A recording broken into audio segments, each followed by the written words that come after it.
है।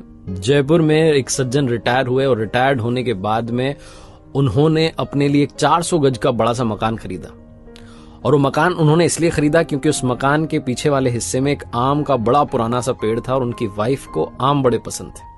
तो उन्होंने सोचा कि इससे बढ़िया जो है क्या हमें मकान मिल सकता है। बना बनाया मकान था। रहने लगे उस मकान में। 2-3 महीने बीते थे कि उनके जो आसपास के दोस्त यार थे उन्होंने कहा कि आपने बढ़िया मकान लिया है, लेकिन एक बार किसी वास्तु वाले एक्सपर्ट को बुला लेते, विशेषज्ञ को बुला लेते और वास्तुशास्त्र के हिसाब से देख लेते, समझ लेते कि कहीं कोई गड़बड़ तो नहीं है, अच्छा रहता आपके लिए। तो इनको आइडिया अच्छा लगा। इन्होंने कहा चलो ठीक है बुला लेते हैं। तो दिल्ली से एक विशेषज्ञ एक्सपर्ट को बुलाया गया जो कि पिछले 30 साल से यही काम कर रहे थे, बड़े दक्ष थे इस काम में। तो उनको रिसीव करने के लिए जयपुर एयरपोर्ट पर गए और वहां से फिर उनको लेकर के अपने घर की तरफ जा रहे थे।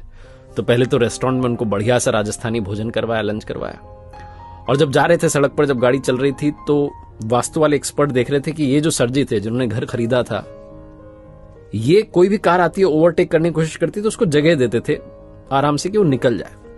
तो इनसे रहा नहीं। इन्होंने पूछा कि आप हर गाड़ी को जाने दे रहे हो, ओवरटेक करने दे रहे हो, क्यों? तो उन्होंने कहा कि सर जी जो भी गाड़ी वाला आगे जाना चाह रहा है, हो सकता है वो हमसे ज्यादा जल्दी में हो, किसी इंपॉर्टेंट काम से जा रहा होगा तभी तो वो आगे जाना चाह रहा है। तो वास्तु वाले विशेषज्ञ एक्सपर्ट जो थे वो मुस्कुरा के रह गए। थोड़ा आगे चले तो रास्ता थोड़ा सकरा होने लगा, जैसे जैसे घर आने लगा, गलियां आने लगी और गली में एक बच्चा दौड़ता हुआ सा क्रॉस करके निकला। इन्होंने गाड़ी का ब्रेक लगा दिया और थोड़ा इत्मीनान से वहां रुक गए, देखने लगे कि कोई और तो नहीं निकल रहा। कमाल ये हुआ कि उस बच्चे के पीछे दौड़ता हुआ एक और बच्चा भाग के निकला। अब की बार फिर से रहा नहीं गया। वास्तु वाले विशेषज्ञ ने पूछा कि आपको कैसे पता था कि एक और बच्चा निकलेगा? तो उन्होंने कहा कि अरे सर आपको पता हुआ ना, बचपन में हम खेलते थे तो अकेले थोड़ा ना खेलते थे, हम ऐसे मस्ती में अकेले थोड़ी दौड़ते थे, कोई ना कोई हमारे साथ खेल रहा होता था। तो मुझे लगा कि बच्चा दौड़ के गया, मतलब जरूर इसका कोई पीछा कर रहा है, बच्चा इसके साथ खेल रहा है, तो बस उसी का इंतजार कर रहा था, हमें कौन सा जल्दी है।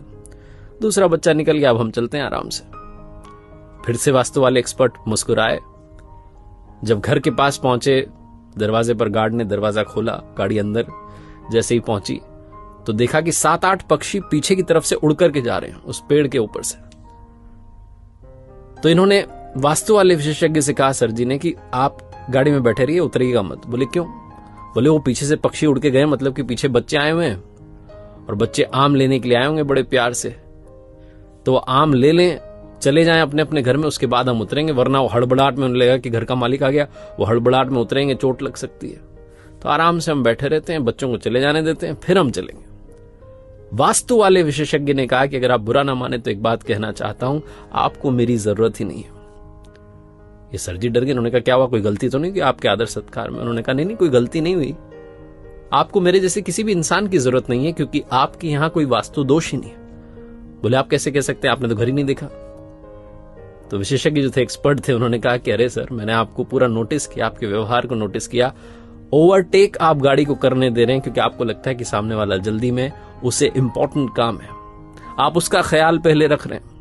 गली में बच्चा दौड़ के जाता है तो आप दूसरे बच्चे का इंतजार करते हैं कि पहले वो भी निकल जाए, और यहां घर आए तो आप इस बात की प्रतीक्षा कर रहे हैं कि जो बच्चे आपके आंगन में से आम चुराने आए हैं, जिन्हें आप कह रहे हैं कि प्यार से आम ले जाने आए हैं, वो चले जाए, उनको कहीं चोट ना लग जाए। जो इंसान अपने से पहले दूसरों की खुशी का ख्याल रख रहा है, उसके घर में, उसके आंगन में किसी भी तरीके का कोई वास्तु दोष हो ही नहीं सकता।